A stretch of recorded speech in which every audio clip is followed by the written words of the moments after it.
अस्सलाम वालेकुम दोस्तों, साथियों, बुजुर्गों। आज जो ऑनलाइन प्रोटेस्ट का इनेकाद किया गया है, जो ऑनलाइन प्रोटेस्ट रखा गया है, उसका एक खास मकसद है। पहले तो आपको पता है कि कोरोना जैसी महामारी पूरे देश भर में फैली हुई है, पूरे विश्व भर में फैली हुई है, जिसकी वजह से हम लोग कहीं कोई सोशल गैदरिंग, कहीं आंदोलन, कहीं प्रोटेस्ट, कहीं कुछ नहीं कर सकते। जब से काला कानून आया है, कई दफ़ा हम लोगों ने प्रोटेस्ट के अंदर शामिल हुए, कई दफ़ा हम लोगों ने प्रोटेस्ट किया, प्रोटेस्ट के अंदर शामिल हुए, प्रोटेस्ट को आगे बढ़ाने की पूरी कोशिश की इस काले कानून के खिलाफ। लेकिन अचानक से मार्च के महीने में यहाँ पर महामारी बढ़ने लगी, गवर्नमेंट ने लॉकडाउन कर दिया, और जिसकी वजह से अब हम लोग रोड पर नहीं निकल सकते। लॉकडाउन का हमको पालन करना है, और उस लॉकडाउन में रहते हुए हमको उस चीज़ को समझना है सबसे पहले बात, क्योंकि वो बहुत ज़रूरी है। दूसरों की सहायता करने से पहले हमको हमारे घर वालों का ध्यान रखना बहुत ज़रूरी है। अगर हमारे घर में बूढ़े लोग हैं, हमारे घर में अगर बच्चे हैं, तो उनकी सेफ्टी बहुत ज़रूरी है। अगर हम लोग रोड पर आएंगे, कोरोना जैसी महामारी से अगर कहीं हम ग्रस्त हो जाते हैं, हम घर में आएंगे तो हमारे घर में भी वो चीज़ फैल सकती है। तो इसके लिए ये जो प्रोटेस्ट है, इसको ऑनलाइन तर्ज पे पहली दफ़ा रखा गया है, ताकि ये जो प्रोटेस्ट है ये ऑनलाइन हो और हम लोग अपने घरों से बैठ के हमारी आवाज़ को उठा सकें। अब ये क्या प्रोटेस्ट है, क्यों हम लोग कर रहे हैं, आप लोग जहाँ पर भी जो भी लोग देख रहे हैं, सबसे पहले अपने ट्विटर हैंडल से लिखिए #रिलीज सफूरा जरगर। सफूरा जरगर एक 24 वर्षीय महिला है, हमारी बहन है, और वो पिछले मार्च से गवर्नमेंट दिल्ली की पुलिस ने उसको अरेस्ट करके रखी है बिला वजह, और दिल्ली की पुलिस ने उसकी कोई गलती ना होते हुए उनके ऊपर UAPA फिट कर दिया। अब सफूरा जरगर ने क्या ऐसा किया था कि उनके लिए ये चीज़ हो रही है? तो सफूरा जरगर ने सिर्फ ये किया था कि सफूरा जरगर ने CAA के खिलाफ जो आंदोलन हो रहे थे, काले कानून जो आंदोलन हुआ, उसमें पार्टिसिपेट किया था। उसमें पार्टिसिपेट करने के बाद में सफूरा जरगर आगे बढ़कर उसके अंदर रहनुमाई की, लोगों को बताया। तो आज ये मनुवादी और जनसंघी गवर्नमेंट ने लॉकडाउन, कोरोना जैसी महामारी के बावजूद भी उनको अरेस्ट किया और उनके ऊपर UAPA फिट कर दिया। जबकि मैं आपको बताऊं, जब वो अरेस्ट हुई थी तो उनकी बेल भी हो गई थी जाफराबाद के अंदर, लेकिन बाद में उन पर दिल्ली में दंगे भड़काने का मामला बिला वजह का डाला गया और उन पर UAPA लगा दिया गया। खैर, अगर वो सच्ची हैं तो कोर्ट से बाहर आ जाएंगी। तो हमारी ये डिमांड क्यों है? हमारी डिमांड सिर्फ इसलिए है क्योंकि सफूरा जरगर जो है हमारी बहन, वो सफूरा जरगर आज प्रेग्नेंट है। आप सोचिए, गर्भवती अवस्था के अंदर जो हामला औरत होती है उसको कितनी मेडिकल केयर की ज़रूरत है। आज इस देश के अंदर कोरोना जैसी महामारी फैली हुई है, और उसके बावजूद अगर ऐसी कोई लड़की, गर्भवती महिला जेल में रहेगी, जेल की सलाखों के पीछे, तो उसको कितना बुरा असर हो सकता है कि उसके बच्चा ज़ाय हो जाए, उसको मिसकैरेज हो जाए। तो आज हम लोग इसलिए खड़े हैं। अभी कुछ दिनों पहले हमने देखा कि एक हथनी के साथ क्या हुआ पलक्कड़ में। उस हथनी के साथ कुछ लोगों ने उसके मुंह के अंदर अपना नारियल के अंदर कुछ अपना फटाकरे वगैरह थे, वो उसने खा ली। जबकि वो रिपोर्ट है बाकायदा उसकी कि वो जो था पटाखरा, वो नारियल के अंदर जंगली सुअरों के लिए लगाया जाता है, जंगलों से जो सुअर आते हैं गाँव में, उसके लिए। और उसके बाद वो खाने के बाद उसको अंदर ब्लास्ट हो गया, उसके जबड़े से वो कुछ खा नहीं पा रही थी, और बाद में फिर वो चीज़ को नहीं हैंडल कर पाई उस हथनी ने, और बाद में वो प्रेग्नेंट थी और वो मर गई। बहुत ही दुर्भाग्यपूर्ण हुआ। जिसने भी किया उसकी इंक्वायरी होना चाहिए, उसको कड़ी से कड़ी सजा देनी चाहिए।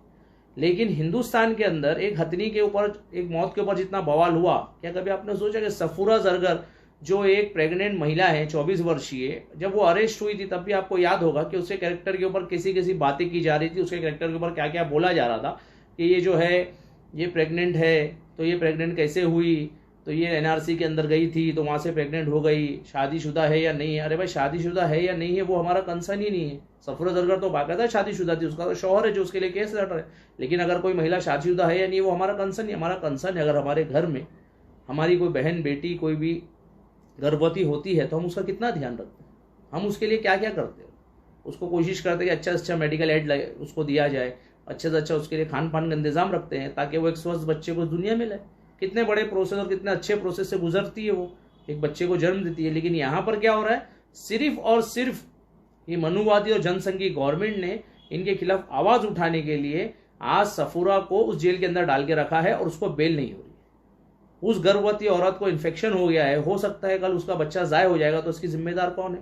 आज ये जो हमारा आंदोलन है, ये हमारा आंदोलन किसी भी गवर्नमेंट के वहाँ पे उसके खिलाफ नहीं है कि हमको हिंसा करना है, हमको रोड पर उतरना है। आज कोरोना है, उससे लड़ाई भी हमारी बहुत ज़रूरी है, क्योंकि कोरोना को हराएंगे तभी हम जिएंगे आगे चल के, तभी हमारी नस्लें जिएंगी। तो हम रोड पे उतर जाए, हमारे आंदोलन को उग्र करे या हिंसक हो जाए, हमको ऐसा कुछ भी नहीं करना है। लेकिन हम कम से कम ये कर सकते हैं कि हम घर में बैठकर अब एक बहन के लिए अपनी एक आवाज़ उठा सकते हैं। कम से कम हम हमारे घर के अंदर बैठकर अपनी आवाज़ को सोशल मीडिया के माध्यम से पहुंचा सकते हैं, ताकि जो गूंगी बहरी सरकार दिल्ली में बैठी है इसके कान में जू तो रंगे कि भाई सफूरा जरगर को अगर हमने उठा के जेल में डाल दिया है और सफूरा जरगर के साथ ये मामला हो रहा है, तो कल ये मामला किसी के भी साथ हो सकते हैं। कल ये आपके और हमारे साथ हो सकते हैं, कल आपकी बच्ची हमारी बच्चियों के साथ हो सकती है। कई बच्चियों ने आंदोलन के अंदर हिस्सा लिया दिल्ली के अंदर। मुंबई में तो ऐसा कुछ भी नहीं हुआ। मुंबई पुलिस ने तो किसी भी ऐसी लड़की को नहीं अरेस्ट किया जो लड़की आंदोलन के अंदर शामिल थी, या किसी लड़के को भी नहीं शामिल किया गया मुंबई पुलिस द्वारा। लेकिन दिल्ली में ऐसा क्यों होता है भाई? हमने देखा जब से कोरोना काल आया है, मुंबई के अंदर महाराष्ट्र गवर्नमेंट, माननीय मुख्यमंत्री उद्धव ठाकरे साहब, मुंबई पुलिस, सबने मिलजुल के लोगों ने जिस साथ से कोरोना को हैंडल करने की कोशिश की है, जबकि मुंबई में बहुत ज्यादा केसेस है, उसके बावजूद जैसा लोगों का कोऑर्डिनेशन है, जैसा लोग एक दूसरे के साथ जुड़ रहे हैं, जैसा लोग एक दूसरे के साथ काम कर रहे हैं, ये कोई छोटी बात नहीं है, ये बहुत बड़ी बात है। और हर कदम पे, मैं जिस इलाके में रहता हूँ विनोद भावे नगर पुलिस स्टेशन में, वहां पर भी एक हमारे एएसआई का कोरोना की वजह से देहांत हो गया। सोचो कितनी बड़ी कुर्बानी है उनकी, कितना बड़ा उन्होंने देश हित में काम किया, मानवता के लिए काम किया। कि वो कितने लोगों को, मैं पुलिस वालों को जानता हूँ जिनको कोरोना पॉजिटिव हुआ, बहुत से लोग माशाल्लाह ठीक भी हो रहे। हमारी दुआएं उनके साथ, हमारी संवेदनाएं उनके साथ। तो मुंबई में ऐसा कुछ नहीं होता है, मुंबई पुलिस इस तरह की हरकत नहीं करती है, उल्टा हमारा साथ देती है हर चीज में। लेकिन आप ये सोचिए कि सफूरा जरगर के साथ ऐसा क्यों होता है, दिल्ली के अंदर ऐसा क्यों होता है? ऐसा इसलिए होता है क्योंकि सफूरा जरगर एक समाज से आती है, एक पर्टिकुलर एक मजहब से आती है, और उसको टारगेट बनाया जाता है। आपको यकीन नहीं आएगा अगर मैं आपको एक बात बताऊंगा। तो आपको याद होगा, कपिल नाम का एक लड़का शाहीन बाग में इस तरह से बंदूक ताने हुए आया था, उसने गोली चलाई थी और कहा था कि यहाँ पर रहना है तो हिंदुओं की सुनना पड़ेगा, ये देश सिर्फ हिंदुओं का देश है। याद है आपको वो लड़का जो शाहीन बाग में गोली चला के चले गया था? पता हुआ उसके साथ क्या हुआ?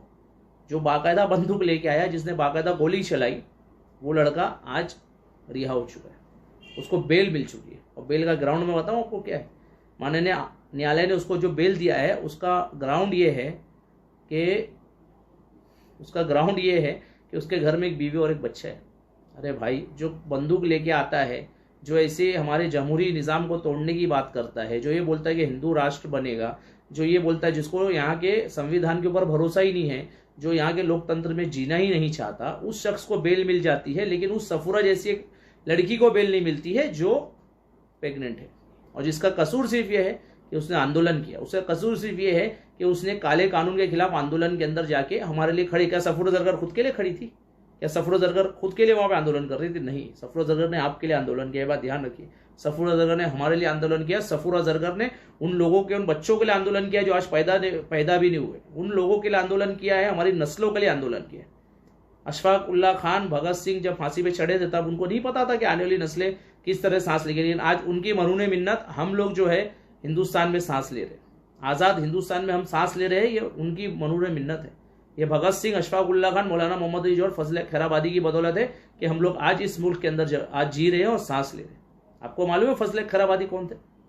फजल खैराबादी 1857 के गदर में वो मुफ्ती थे जिन्होंने, जो खैराबाद के, जिन्होंने अंग्रेजों हुकूमत के खिलाफ फतवे दिया था, जिन्होंने ये बताया था कि ये जो अंग्रेज है इनको निकालना होगा।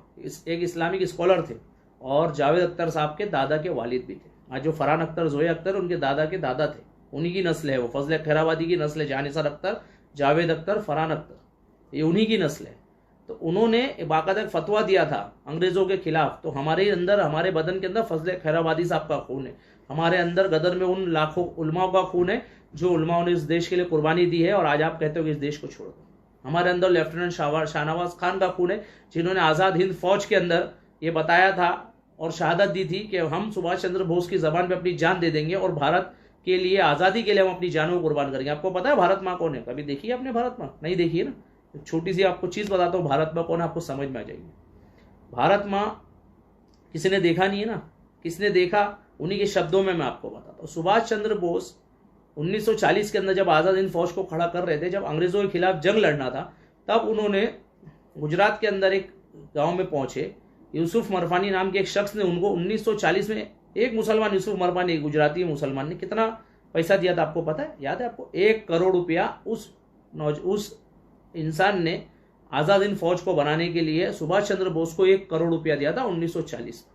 तो उन्हीं के घर के अंदर, मरफानी साहब के घर के अंदर उस वक्त एक महिला बैठी थी एक बूढ़ी महिला थी मुसलमान, जो नाबीना थी, जो अंधी थी, जो देख नहीं सकती थी। तो वो रोने लगी।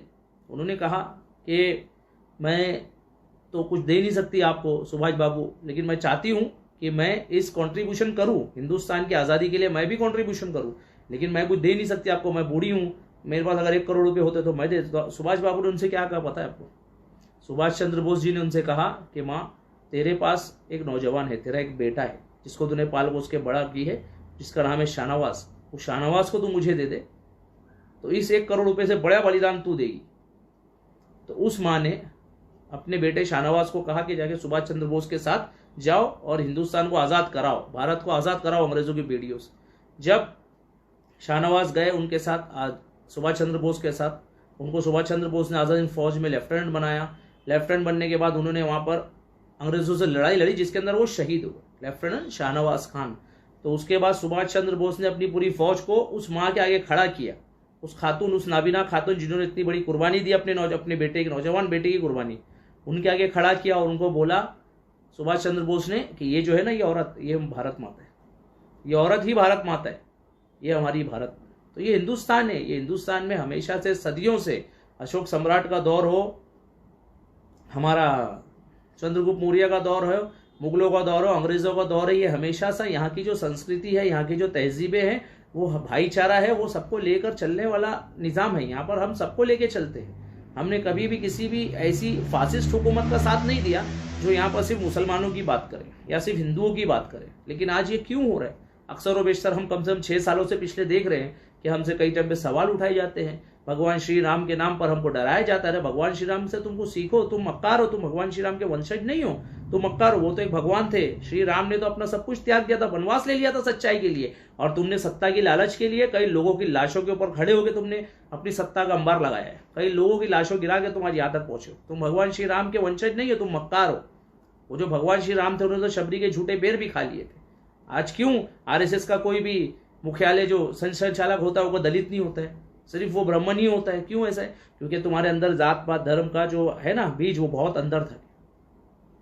आप ये बात को समझिए कि आज देश के अंदर ऐसा माहौल क्यों बनाया जा रहा है? क्यों अखलाक को मारा गया, पहलू खान को मारा गया, क्यों जुनैद को मारा गया? मतलब ट्रेन के अंदर आप सोचिए, ट्रेन के अंदर तो बहुत अच्छा माहौल होता है, ट्रेन के अंदर हम लोग जाते हैं, ट्रेन के अंदर सब लोग एक दूसरे से भाईचारे से मिलते हैं, सब कुछ अच्छा होता है। उसके बाद भी वहां से ट्रेन के अंदर से एक नौजवान जुनैद जो कुरान हाफिज था, वो अपनी माँ से ईद मिलने जा रहा था और उसकी शर्मगाह पे इतनी बुरी तरह से मारा गया कि वो शहीद हो गया। 14 साल का लड़का, आप यकीन मानेंगे? ट्रेन में तो हमको कितने लोगों से मुलाकात होती है, अलग अलग जात धर्म के लोगों से, हम तो उनसे चीज़ें शेयर करते हैं, कोई बिस्किट, कोई स्नैक्स, कोई किसी का खाता है, कोई कुछ खाता है। लेकिन आज ये इस हालात पे हम लोग आ गए हैं कि हम लोग मतलब ट्रेनों के अंदर भी जानवर बन गए, हैवान बन गए। तो ये क्यों हो रहा है ऐसा? क्योंकि एक रिजिम चलाई जा रही है, एक बाकायदा एक सोच पैदा हो रही है कि एक नौजवान रेगर नाम का राजस्थान में, वो एक मुस्लिम मजदूर को ले आके शहर जंगल के अंदर जाता है लेके, और जंगल के अंदर ले आके उसको वहां पर मार देता। अरे क्या मिला भाई तुझे? क्यों ऐसा तू कर रहा है? क्योंकि यहाँ पर है ना, यहाँ पर वो साइकोलॉजी, वो मेंटेलिटी तैयार की जा रही है लोगों के। तो आज जो हमारी जंग है वो उस साइकोलॉजी के खिलाफ है, उस मेंटेलिटी के खिलाफ है। आपको पता है सफूरा का कसूर क्या है? सफूरा जरगर का कसूर ये है कि उसने काले कानून के खिलाफ खड़ी हुई। सफूरा जरगर का कसूर ये है कि उसने उस काले कानून के खिलाफ अपनी आवाज को बुलंद किया। सफूरा जरगर का कसूर ये है कि उसने उस मनुवादी और साम्राज्यवादी और जनसंघी सरकार के खिलाफ अपने हथियार नहीं डाले, उल्टा हथियार लेके हमारी बहन खड़ी हो गई। क्या वो मेरी बहन है, वो आपकी बहन है, वो पूरे उस भारत की, पूरे विश्व की बहन है जो सच्चाई से जीना चाहता है। सफूरा जरगर सिर्फ इसलिए हम उसकी हिमायत में नहीं है कि वो मुसलमान है। आप ये सोचिए, आप याद रखिए, जब 370 कश्मीर से हटा तब हमने कश्मीर का साथ नहीं दिया। जब ट्रिपल तलाक पर बात आई, जब कानून बना ट्रिपल तलाक के, तब हम नहीं खड़े हुए। लेकिन जब हमारे संविधान पे बात आई तब हम जरूर खड़े होंगे, क्योंकि मुसलमान जो इस देश का है वो संविधान से उतना ही प्यार करता है, उतना ही उसकी रिस्पेक्ट करता है जितना हर चीज की करता है। और संविधान हमारे लिए सबसे बढ़ के, हम संविधान को अपने सर का ताज समझते हैं। डॉक्टर भीमराव बाबा साहब अम्बेडकर का जो आइन है, जो कॉन्स्टिट्यूशन है इंडिया का, वो हमारे लिए सबसे ऊपर है और हमने हमेशा संविधान की इज्जत की है। अरे जिना था, जिना आया, जिना ने लोगों को भड़काया, उसने बोला कि पाकिस्तान बनेगा और पाकिस्तान बना, लेकिन हम तो नहीं गए। हम तो हिंदुस्तान में ही थे, हम कहाँ पाकिस्तान चले गए? हमारे बाप दादा, हमने तो हिंदुस्तान को चुना ना, हमने बाय बर्थ नहीं बाय चॉइस हिंदुस्तान को रहना चुना। तुम हमारे से सवाल जवाब करते हो, हम पे तुम एनआरसी लागू करोगे, हम पे तुम एनपीआर लागू करोगे, हमको सीए कानून सिखाओगे। अरे भाई, अगर आपको करना है तो आप तमाम लोगों को कीजिए। गैर मुल्क से जितने भी लोग आए, जितने भी मजलूम तबका था, उन सबको आप आगे कर रही है, उन सबके लिए आप कुछ कर रही है। आप सिर्फ और सिर्फ ये दिखाना चाहते हो कि हम हिंदुओं के सरगर्दा हैं, हम हिंदुओं को बहुत, जबकि आप हिंदुओं के लिए क्या कर रहे हो? आप खुद देखिए 6 साल में, अरे 80% आबादी, 100 करोड़ के करीब लोग हिंदुस्तान में सिर्फ हिंदू है ना। आप उनके लिए तो कुछ कीजिए, लेकिन आपको करना नहीं है। आपको सिर्फ और सिर्फ अपनी धर्म को, अपनी जात को का मोहरा मुखोटा पहनकर सत्ता के ऊपर हथियाना है। आपको सिर्फ और सिर्फ अपने उन पूंजीवादी मित्रों की तिजोरियां भरना है जिन्होंने आपको सत्ता में बिठाने में मदद की है। आप बताइए, लॉकडाउन के अंदर क्या देगा आपने सरकार की तरफ से? कोई भी मदद आते हुए, सरकार की तरफ से कुछ भी आते हुए? तो मैं वही आपको बताना चाहता हूं कि हिंदुस्तान के अंदर मुसलमानों का उतना ही बड़ा कंट्रीब्यूशन है जितना किसी भी कौम का। हम भी, जब भी भगत सिंह और अशफाक उल्लाह खान की नाम लिया जाएगा, साथ में लिया जाएगा। जब भी सुभाष चंद्र बोस का नाम लिया जाएगा, लेफ्टिनेंट शाहनवाज खान का साथ में नाम लिया। जब भी मौलाना मोहम्मद अली जौहर का नाम लिया जाएगा, महात्मा गांधी का नाम लिया जाएगा। तो जब भी पंडित जवाहरलाल नेहरू की काबीना की बात होगी तो मौलाना अबुल कलाम आजाद का नाम लिया। जब भी जंग की बात होगी तो शहीद अब्दुल हमीद का नाम लिया जाएगा।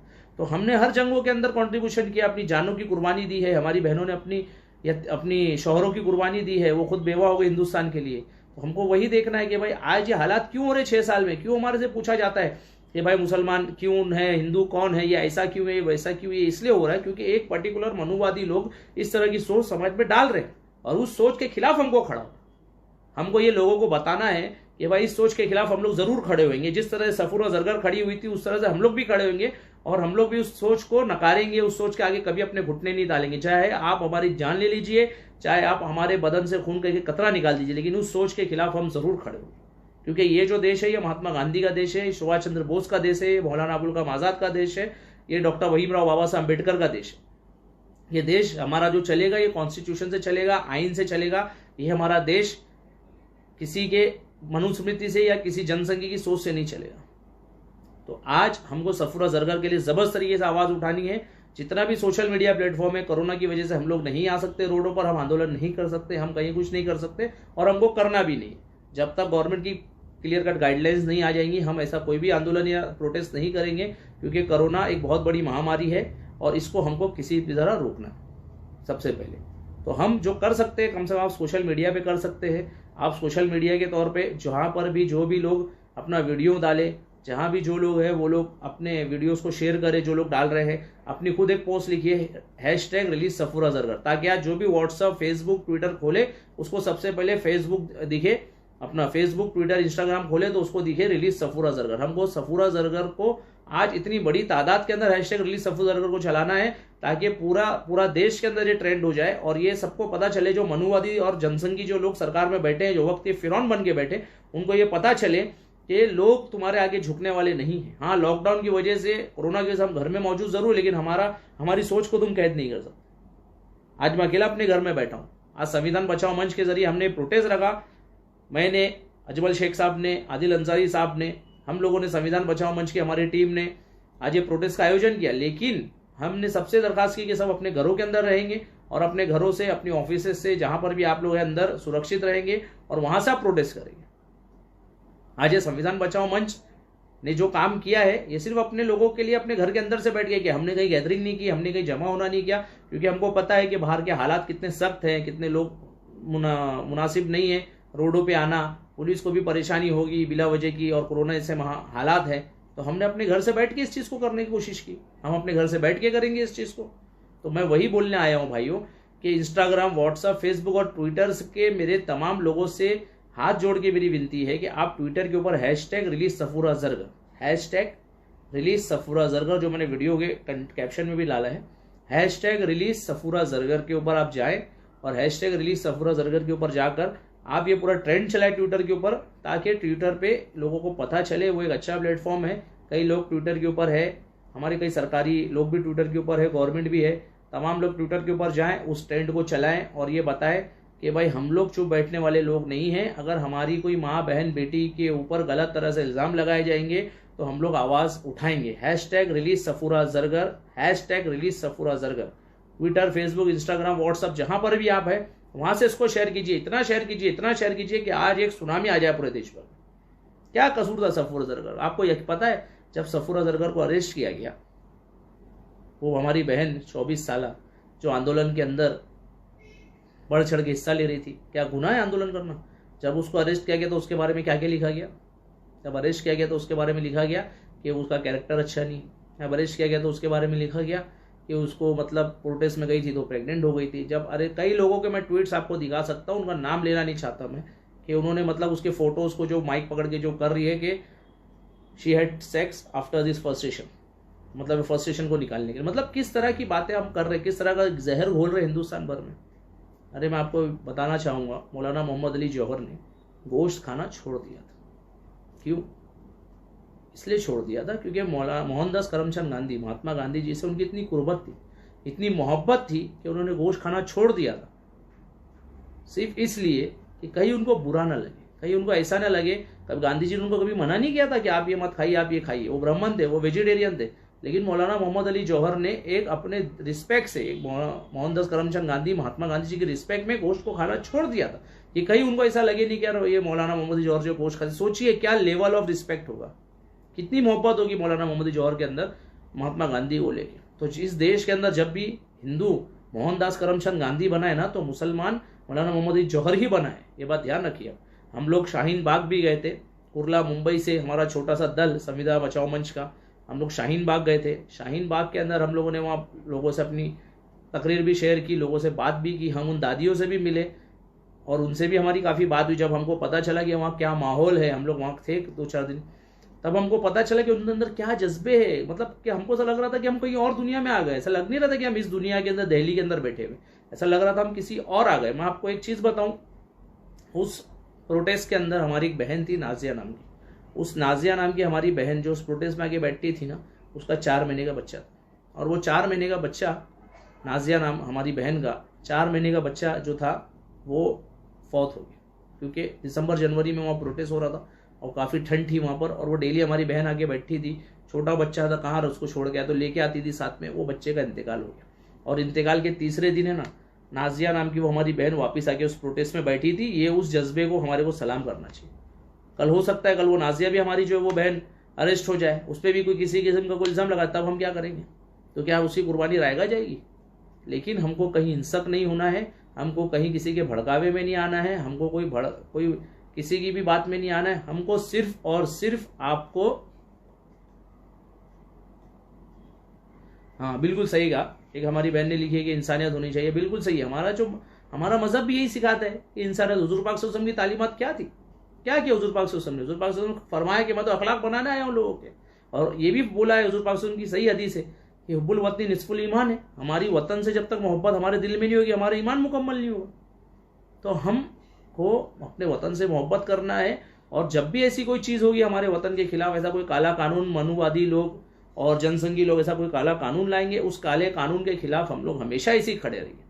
जिस तरह से फजले खैराबादी खड़े थे, जिस तरह से मौलाना असद मोहनी खड़े थे, जिस तरह से मौलाना मोहम्मद अली जौहर, मौलाना शौकत अली जौहर खड़े थे, जिस तरह मौलाना अबुल कलाम आज़ाद खड़े थे, अशफाक उल्लाह खान खड़े थे, भगत सिंह खड़े थे, मौलाना मोहनदास करमचंद गांधी खड़े थे, सरदार वल्लभ भाई पटेल खड़े थे, उसी तरह से हम भी खड़े रहेंगे उस कानून के खिलाफ, और इसी तरह से हम उस कानून के खिलाफ लड़ते रहेंगे। और जो भी हमारी बहन बेटी इस तरह से उनको नाजायज़ हमारे नौजवानों को अरेस्ट किया जाएगा, हम इसी तरह से आंदोलन करते रहेंगे। हैशटैग रिलीज सफूरा जरगर, मैं सबसे मौदिबाना दरखास्त करूंगा, हैशटैग रिलीज सफूरा जरगर लिख कर अपने ट्विटर अकाउंट से ज़्यादा उसको ट्वीट करें, hashtag release Safoora Zargar, hashtag release, मैंने जो कैप्शन में भी लिखा आप देखिए, हैशटैग रिलीज सफूरा जरगर, क्योंकि ये सफूरा जरगर सिर्फ हमारी बहन नहीं है, हमारा फक्र भी है, हमारा गुरूर भी है, हमारी शान भी है, हमारी आन भी है, और उसका नाम है सफूरा जरगर, जो हमारी लीडर है, जो हमारी कायद है इंशाल्लाह, उसका नाम है सफूरा जरगर।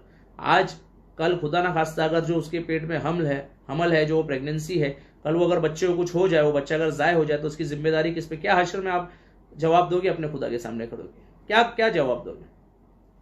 कम से कम आप बोलोगे कि हमसे जो हो सकता था हमने वो किया, हमारे पास लॉकडाउन के हालात थे, हमने सोशल मीडिया से उस चीज़ को चलाई, हमने तमाम लोगों को ये बताने की कोशिश की कि सफूरा जरगर क्या है। आज हमारे लोगों को पता नहीं कि सफूरा जरगर कौन है। सोचिए, इतनी बड़ी जो कुर्बानी देके जो जेल के अंदर बैठी है, जो हमारी बहन जो आज 4 महीने की तकरीबन प्रेग्नेंट है, और कल उसके साथ कुछ भी हो सकता है। आज वो बहन हमारी जेल के अंदर है और हम लोग को पता नहीं कि वह सफूरा जरगर कौन है। इतनी बड़ी कुर्बानी किसके लिए दी उसने आपके हमारे लिए कुर्बानी दी है, और आज हमारे को पता ही नहीं है कि सफूरा जरगर कौन है और सफूरा जरगर क्या है। तो ज़्यादा से लोगों को बताइए कि एक जालिमाना हुकूमत के खिलाफ खड़े रहने वाली ताकत का नाम सफूरा जरगर है। एक तलवार का नाम सफूरा जरगर है जिससे ये मनुवादी और जनसंघी लोग डर चुके।